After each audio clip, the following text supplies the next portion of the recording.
Hello folks, welcome to the channel. If you wish to learn how to fix USB composite device driver error, then watch this video for the solution.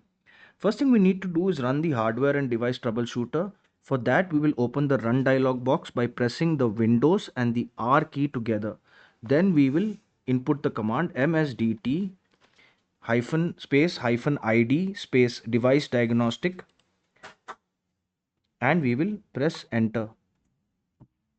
Now we will make sure that the advanced box is checked as apply repairs automatically. Click on next and then it should detect the problems and fix it. You should no longer face this error.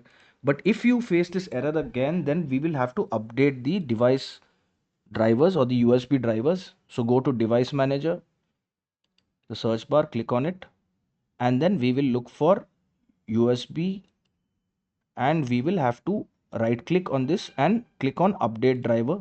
We will do this for all of these options if possible and check exactly where which device driver needs to be updated, and this problem should be solved. If this video helped you, then kindly subscribe to the channel. Enjoy your day.